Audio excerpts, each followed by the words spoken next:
What's happening to you, sir? Are you okay?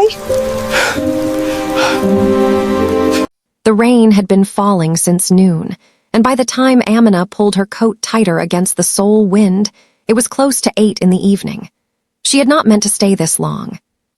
She had come to Idiwan for a single errand, to drop off a donation box at the community outreach center run by her church, and somehow ended up volunteering for 3 hours, sorting canned goods and folding second-hand jackets with a group of elderly Korean women who kept offering her barley tea and calling her Ipun Agassi, pretty young lady, every time she smiled. She was still smiling when she stepped out into the wet street. Amina had been in Seoul for 14 months. She had come as a junior logistics coordinator for a mid-sized American textile company with a Korean manufacturing partner, and she had stayed because Seoul had crept into her bones in ways she had not anticipated. The language, the food, the sheer organized chaos of it, she loved it the way you love something that challenges you without apologizing. She was 28, unmarried, and stubbornly optimistic in a way that her mother back in Atlanta called dangerous.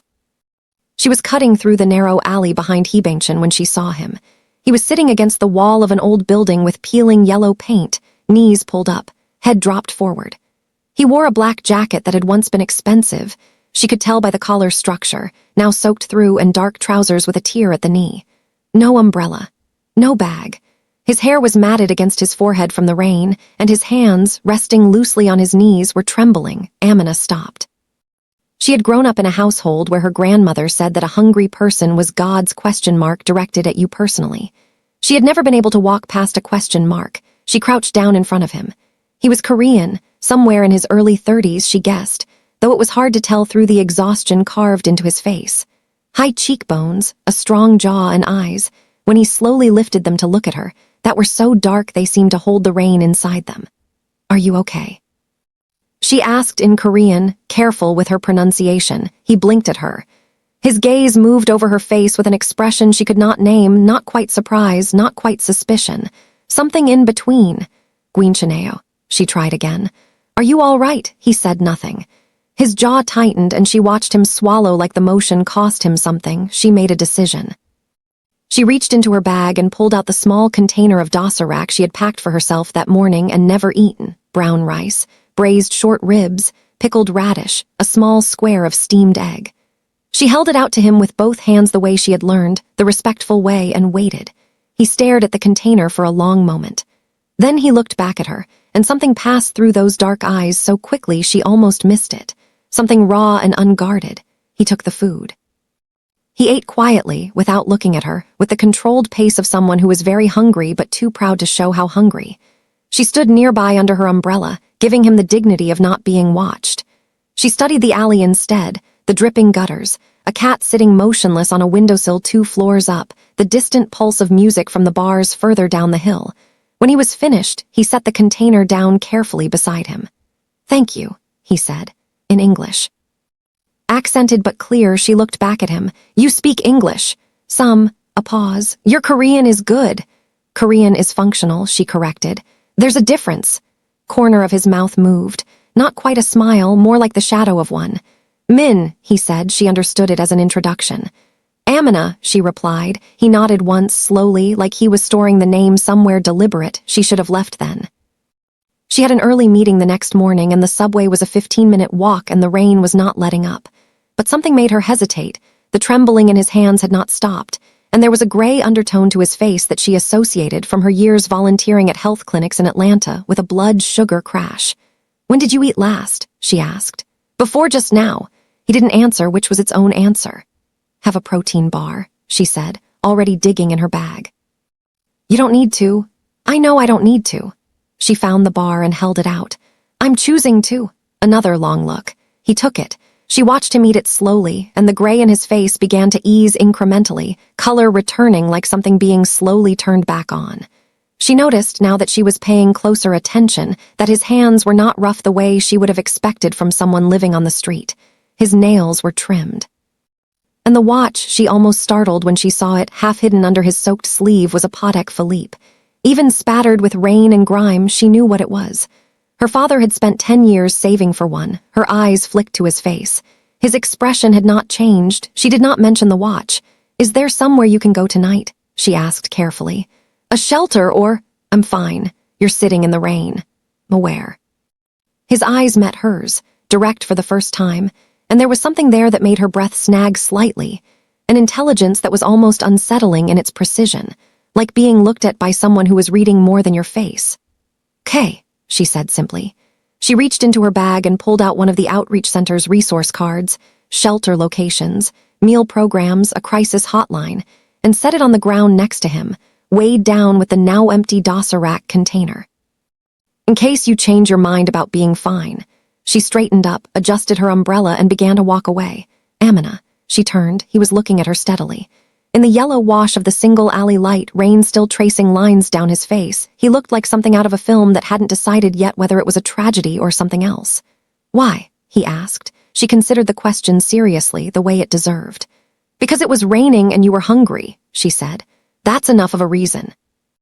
She walked home. She thought about him twice before she slept, and told herself that was a reasonable number of times to think about a stranger. She was wrong about that. 3 days later, she saw him again. She was at the Pajang Matcha near her apartment, the little orange-tinted street stall where she had become a regular, eating tteokbokki and reading from her Korean vocabulary app, when she became aware of someone standing at the edge of the tent looking at her. She glanced up. Min. He was transformed. Clean clothes, a charcoal turtleneck, dark slacks, a coat that fit him the way expensive things are cut to fit. His hair was pushed back from his forehead. He was clean-shaved and composed and stood with the kind of still authority that took up space without trying to. She stared. He walked over, looked at the empty stool across from her and said, "May I?" You look." She stopped, collected herself. "You look different." "You look the same," he said. It was not a compliment or a criticism, just an observation delivered with that same unsettling precision. He sat down. The Pajang Matcha Ajasi came over, and Min ordered odeng and makjiali with the ease of someone who had been ordering in this city his entire life, which she supposed he had. "How did you find me?" she asked. "I didn't find you. I live 2 streets from here." He nodded vaguely east. "I have for 6 years." She looked at him. "You live 2 streets from here." "The alley in Hebangshan is a place I go sometimes." He offered nothing more, and the way he said it closed the door on follow-up questions without being rude about it. She decided to let it sit for now. "Are you feeling better?" "I was never sick." "You were shaking." "A beat. Low blood sugar, it passes." Food arrived. He pushed the odeng asterisk toward the center of the table in a small gesture that she recognized as an invitation to share. She took a skewer. They ate in a quiet that was, she noticed, not uncomfortable. "American," he said after a while. "Black American," she said, watching to see how he processed it. He nodded. "Atlanta," she raised an eyebrow. "How? Your vowels." He took a sip of makjiali. "I spent time there years ago." "Doing what?" The shadow smile again. "Business." She had the distinct impression that the word was performing considerable lifting. "What kind of business are you in, Min?" He looked at her over the rim of his cup with those rain-dark eyes. "Import and export," he said. Something in the way he said it, easy, almost bored, practiced, made her stomach register something she could not quite identify. Not fear. Not yet. More like the feeling of reading a sentence and knowing that the important word was the one you hadn't reached yet. "And you?" he asked. She told him about the textile company, about logistics, about how she had taken a 2-week trip to Seoul 3 years ago and come back 14 months ago with a work visa and 2 suitcases.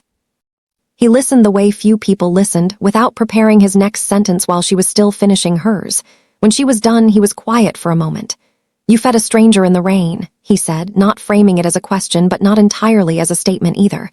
More like a fact he was turning over in his hands. "I did. Didn't you ask questions first?" "Like what?" "Proof of income." She looked at him. "Hungry is hungry." Something shifted in his face.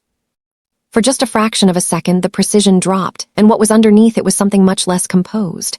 Something that looked almost like being shaken. Then it was gone. He set down his cup, reached into his coat, and placed a slim black card on the table between them. No logo, just a phone number embossed in silver. "If you ever need anything in this city," he said, "call that number." She looked at the card, then at him. "That's a very vague offer." "It's a very sincere one." She picked up the card. It was heavier than it looked. "I'll keep that in mind." He stood, placed enough cash on the table to cover both their meals and the tent's entire evening, and buttoned his coat. "Amina," he said. "Min."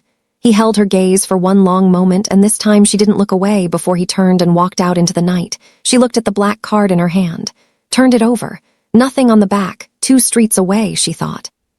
He lived 2 streets away and had been in Atlanta and worked in import and export and carried cards with nothing on them but a number. She put the card in the inner pocket of her bag, where she kept things she was not ready to examine yet. Across the street, a black SUV idled at the curb. She did not notice it, but the 2 men inside it noticed her, the way she had spoken to Min, the way she had made him almost smile, the way he had given her the card. One of them reached for his phone. "She's a civilian," he said quietly. "No file, nothing." A pause, then a voice on the other end of the line, low and even. "Then she's either very innocent or very good." "Which one?" A longer pause. "Find out."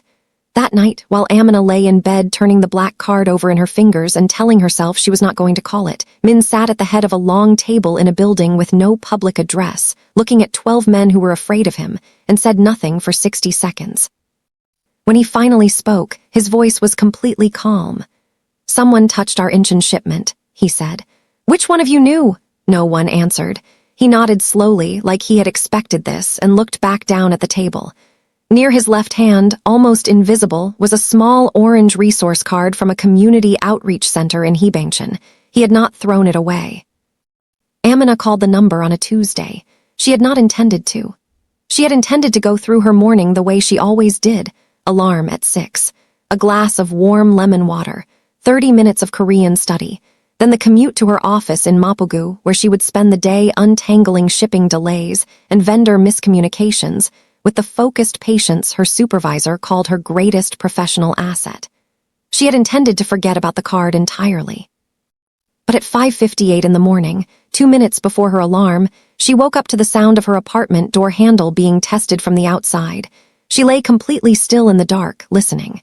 It happened again. A slow, deliberate turn, the quiet resistance of the deadbolt holding. Then footsteps, retreating down the hallway, unhurried. Like whoever it was had simply confirmed the information they came for and left satisfied. She sat up. Her heart was operating at a frequency she had not felt since the night a man tried to snatch her bag in college. She waited 5 full minutes, then got up and checked the door. Deadbolt intact. Chain on. She looked through the peephole into an empty hallway. She went back to her room and picked up the black card. She told herself she was being rational. She had a strange experience. She had a contact in the city she was calling. Simple. She pressed the number into her phone and hit dial before the part of her brain that was still pretending this was ordinary could stop her. It rang once. Amina. His voice was immediate, unhurried, like he had been awake for hours. She paused. "You saved my number." "I saved the number of everyone I give that card to." "Many people have that card," A beat. "You're the 3rd person who has ever received one." She absorbed that. Outside her window, Seoul was beginning its slow gray awakening, streetlights still burning against the pre-dawn. "Someone tried my door handle this morning," she said. "About 6 minutes ago." Silence. Not the silence of someone processing, the silence of someone who already has information they are deciding how much of to share. "Min, you dressed?" Min pajamas. "Dressed. Don't open the door until I tell you to. You're not going to explain. I will explain everything." His voice was still even, but underneath the evenness was something taut, like a wire pulled to its limit. "After you're dressed and safe. Please." She got dressed. 11 minutes later, her phone buzzed with a text from the unknown number. Door.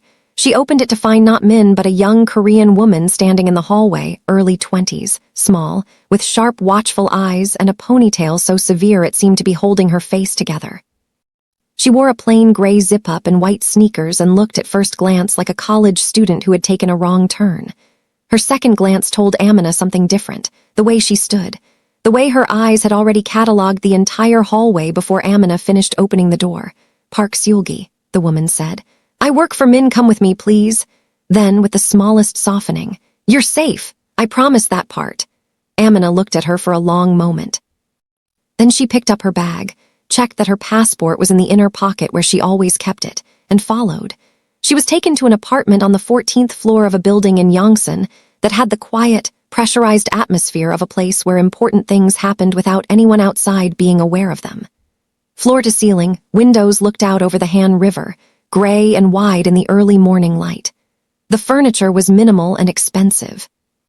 There were no decorations except a single framed ink painting on the far wall, a mountain in winter, spare brushstrokes, enormous white silence. Min was standing at the window when she walked in. He was in a different configuration from either time she had seen him before, not the drenched man in the alley, not the composed stranger at the food stall, but something that occupied the space between those two versions. He was in dark clothing, no jacket, and for the first time she could see the full lines of him, the breadth of his shoulders, the controlled stillness that was not relaxation but the opposite of it, a body kept at permanent readiness. He turned when she entered. "Thank you for coming," he said. "I didn't feel like I had much of a choice," she said, though she kept her voice measured rather than sharp. She wanted to be honest, not combative. "You always have a choice." He said it like it mattered to him that she know that. "Seulgi would have driven you anywhere else you wanted to go." Amina set her bag down on a chair and faced him directly. "Tell me what's happening." He was quiet for a moment, looking at her with that reading more than your face expression. Then he crossed to the kitchen counter, poured 2 cups of tea from a waiting pot, and brought one to her. She took it. He remained standing, which she noticed meant he was not putting himself in the position of ease while she was in the position of uncertainty. "People who were at your door this morning," he said, "were sent to learn about you, not to harm you, not yet. They wanted to know who you were, what your connection to me is." She felt the temperature of the room shift slightly, though nothing physical had changed. "What is my connection to you?" "Currently, none." He held her gaze. "But they don't know that. They saw us together at the Pajang Matcha. In their world, that's enough to make you relevant." "Whose world?"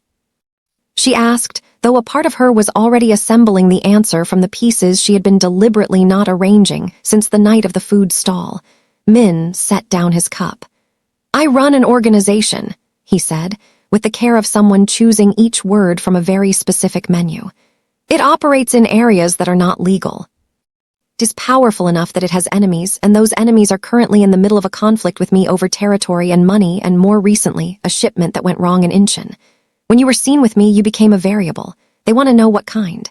Amina was quiet. She was not a woman who performed shock. She took it in, let it settle, and then worked with what was real. "Import and export," she said finally. Something like regret moved through his eyes. "Yes, you're a crime boss." He didn't flinch from the words.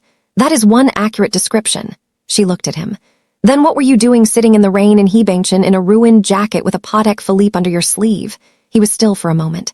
"You noticed the watch." "I noticed the watch." A long silence. Outside, the Han River caught the first pale thread of real morning light. When Min spoke again, his voice had shifted in a way she had not heard from him before, quieter, less constructed. "There are times," he said slowly, "when I need to remember what it feels like to have nothing.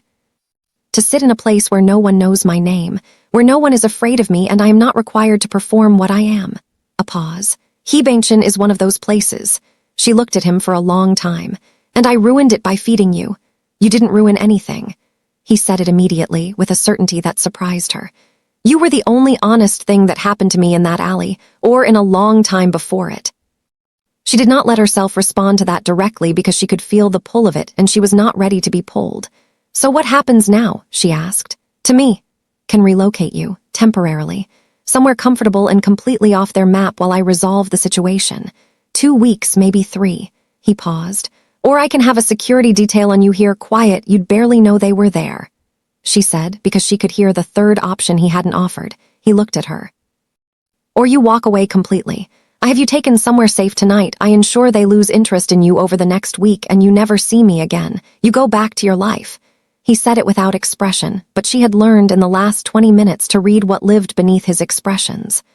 "Already put resources toward making that option work," she said. "Before you even offered it." He said nothing. "Because you were going to give me a real choice," she said. "Not a menu where the safest thing cost me the most." He turned back to the window. "I told you," he said quietly. "You always have a choice." Amina sat with her tea and watched the morning come fully alive over the river. Her mind was moving fast and clear, the way it did when she was working through a logistics problem, identifying nodes, tracing lines, looking for the variable that changed the whole shape of the thing. The variable, she realized, was the same one it had been from the start. He had sat in the rain in Hebangshan to feel like nobody, and she had crouched down in front of nobody and handed him her dinner with both hands. She did not yet know what that meant, but she knew it meant something. "Take the security detail," she said. "I'm not leaving Seoul." He turned back from the window. That's the most complicated option. I know. Means you'll have to interact with my people. They'll need to know your routines, your workplace, your... I heard what it means. He looked at her. Why? She considered. Because I have a life here that I built carefully, she said. And I'm not going to let strangers with a grudge against someone I barely know dismantle it. She paused. Also because you sat in the rain and you were honest about why, and I think that costs you something, and I don't abandon things that cost people something. Looked at her with an expression she had not seen on him before and could not fully name. It was not the shadow smile. It was something older and less practiced. Something that had perhaps not been used in a very long time. Seulgi will stay close, he said finally. And I will, he stopped. You will what? A beat. I will make sure you are not harmed, regardless of how this resolves. She nodded once. She believed him. She was not entirely sure that believing him was safe, but she believed him nonetheless. She stood to go. At the door, she turned back. Min. The night in the alley, the men who checked on me this morning. Was any part of that arranged? The question landed in the room like something with weight. She watched his face very carefully. He held her gaze without blinking. No, he said. She held his gaze back for 3 full seconds. Then she nodded and walked out. In the elevator, going down, she thought about the way he had answered, the immediacy of it, the steadiness. She thought about it all the way home. She did not notice the second black SUV that pulled away from the curb as Seulgi's car turned the corner. This one following at a distance, neither too close nor too far, driven by a man with a scar along his jawline and a photograph of Amina on the seat beside him. On the back of the photograph, someone had written 4 words in red ink. She is the weakness. Amina had always been good at living alongside things she did not fully understand. It was a skill she had developed early, growing up in a household where her father worked nights and her mother prayed loudly, and the space between those 2 facts contained more theology than any church could hold. She had learned to move through uncertainty without letting it hollow her out, to keep doing the next right thing while the larger picture remained unresolved, so she went to work. She submitted her shipping delay reports and attended her Wednesday vendor call and ate lunch at her desk, and responded to her mother's voice message with a cheerful enough summary of her week that contained nothing true and nothing false. Seulgi sat in a cafe across from her office building every day, sometimes with a book, sometimes with a laptop, always with a clear sightline to the entrance. Twice, Amina brought her coffee. The second time, Seulgi looked at the cup and then at Amina with an expression that suggested no one had done that before. You don't have to, Seulgi said. Americano, right? Amina said. You ordered it both mornings. I watched you. Seulgi took the cup. Something in her severe face reorganized itself into something almost warm. You're very observant for a civilian. I'm very observant for anyone, Amina said pleasantly, and went back inside. She did not see Min for 9 days. She told herself she was not counting. She was absolutely counting. On the 10th day, Seulgi appeared at her office building at lunchtime instead of staying across the street, which was a deviation from the established pattern significant enough that Amina felt it in her chest before Seulgi said a word. He wants to see you, Seulgi said. If you're willing. Something wrong? Seulgi's expression was the careful blank of someone who had been trained not to editorialize. He'll explain. He was at a different location this time, a restaurant in Seongsudong that was closed for the afternoon, its chairs still upturned on tables, except for one in the back corner where Min sat with a cup of coffee, and a tension across his shoulders she could read from across the room. He stood when she entered, which she had not expected, and the formality of it combined with something strained in his face made her set her bag down immediately and cut through the pleasantries. Tell me, she said. He sat back down. She sat across from him. On the table between them was a photograph face down. He did not turn it over immediately. Group moving against me, he began, is led by a man named Kwon Do-yeon. He runs operations across 3 cities and has been trying to absorb my network for 2 years. He paused. He is not a careful man. He is a man who solves problems by making the people attached to them disappear. Amina held his gaze. Okay, knows about you. Min turned the photograph over. It was her, taken outside her office building, mid-stride, coffee in hand 4 days ago. On the back, visible now, 4 words in red ink. She is the weakness. She looked at it for a long moment. The feeling that moved through her was not quite fear. It was something colder and more clarifying than fear. The feeling of a situation becoming fully real. He thinks you matter to me, Min said. His voice was controlled, but she could hear what was underneath it now, that taut wire pulled further than before. Which means he will use you to get to me if he determines I won't come to the table on his terms. Will you, she asked, come to the table? Because of principle or because his terms are genuinely unacceptable? He looked at her with brief surprise, the look of someone unaccustomed to having their reasoning interrogated rather than simply accepted. Both, he said. He wants my Inchin operation and the distribution network attached to it. Giving it to him would mean dismantling agreements I have with people who depend on those agreements, people who are not in this life by choice. She held that, filed it. What are you going to do? She asked, moving against him first, within the next 72 hours. His eyes stayed on hers. But between now and then, you are the most exposed variable. I need you somewhere he cannot reach. You want to relocate me after all. 72 hours. Yes. She looked at the photograph on the table. At her own image, mid-stride, completely unaware. She thought about the door handle turning in the dark. She thought about her grandmother's question marks. Where? She said. He took her to a house outside the city, in the hills above Namyangju, where the trees were dense enough to swallow sound, and the nearest neighbor was a 20-minute walk through forest.